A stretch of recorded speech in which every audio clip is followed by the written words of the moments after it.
मुख्य अतिथि परीक्षित जी महाराज एवं सभी संत समाज, पवित्र आत्माएं, आज भगवान की कृपा से आपके इस पावन धाम में कथा को चलते हुए 14 दिवस आ पहुंचा है, जिसमें हम सभी लोग प्रवेश कर चुके हैं। और भगवान की कृपा से कथा जो है ये धीरे धीरे ब्रह्म की तरफ जा रही है। आप सभी लोग बड़ी ही सुंदर सुंदर कथाओं को छोड़ करते हुए आ रहे हैं। कल आपने सुना था कि किस प्रकार से भोले बाबा का विवाह मैया पार्वती के साथ में हुआ, परीक्षित जी का जन्म हुआ, परीक्षित जी को श्राप लगा, फिर सुखदेव जी महाराज ने उनको कथा सुनाई, सुखदेव जी महाराज का भी जन्म हुआ था, ये कथा आपने सुनी। उसके बाद में श्री सुखदेव जी महाराज राजा परीक्षित को श्री हरिगंगा के किनारे बैठ करके महाराज ये कथा सुना रहे हैं। अब बताओ परीक्षित जी अभी प्रश्न कहां चल रहा था?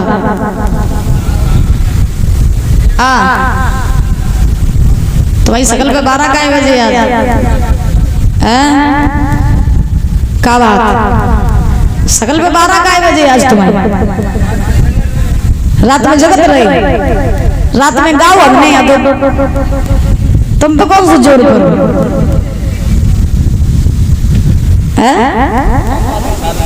शादी हो गई, दूसरी कर लाए? अच्छा बाहर है, ठीक है। बोले गोविंद भगवान की महाराज श्री सुखदेव जी समझा रहे हैं कि हे राजन परीक्षित, उत्तानपाद में दूसरा विवाह किया सुरुचि नाम के साथ, कन्या के साथ में। जब सुरुचि नाम की कन्या के साथ में विवाह करके उत्तानपाद अवध में आए, अवध के लोगों ने बहुत खुशी मनाई। खुशी मनाने के बाद में सुरुचि ने आते ही आते सुनीति को घर से बाहर निकाल दिया। और जैसे ही घर से बाहर निकाला तो सुनीति जो है वो महाराज जंगल में जाकर के झोपड़ी बना करके रहने लगी। और सुरुचि महाराज आज सुनीति को खाने के लिए जौ की रोटी नमक रख करके देने लगे।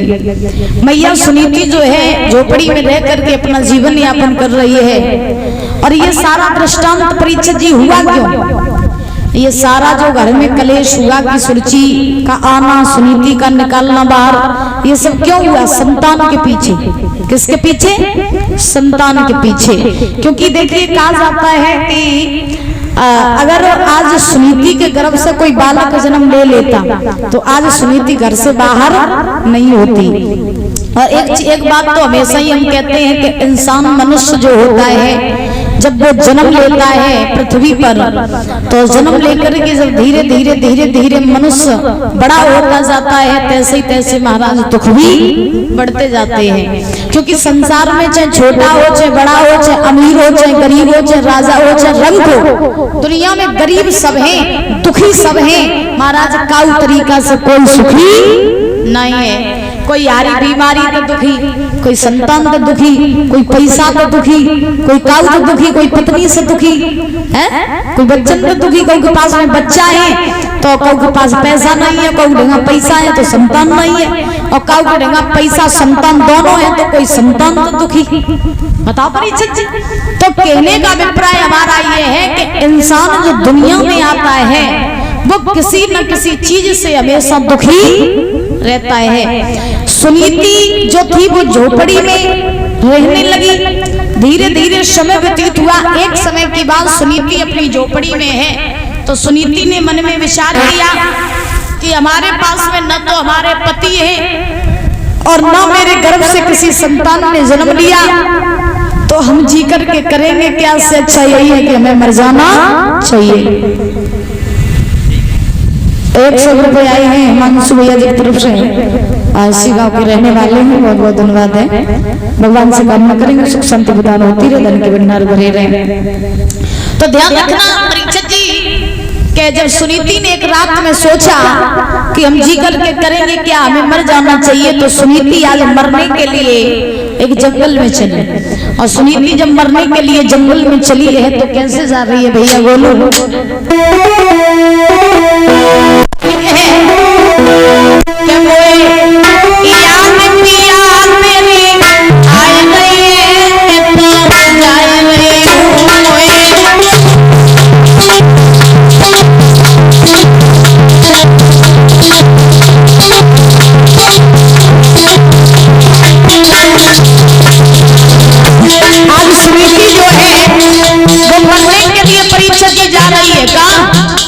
जंगल में, और जब जंगल में जा रही अपने पिया की याद करते हुए बोली, मोए याद पिया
मेरी चलते आधी रात का समय है, महाराज जंगल में पहुंच गई।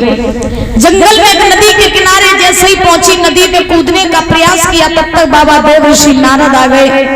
नारद ने तो देखा कि अरे ये सुनीति जंगल में मरने के लिए यहाँ क्यों आई है? ऐसा नहीं पता है इसके गर्भ से एक महान भक्त भगवान का जन्म लेगा।